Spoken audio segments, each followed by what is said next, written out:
Trakya 3D'den herkese merhabalar. Bugün sizlerle kendi tasarımımız olan dekoratif ürünlerimizden bir tanesinin üretim sürecini izliyoruz.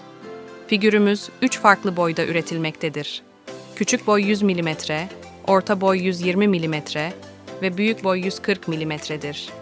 Figürlerimizi tarımsal bazlı PLA filamentler kullanarak üretiyoruz. Kullandığımız boya ve vernikler ise su bazlı akrilik boya olup sağlık kurallarına tamamen uygundur.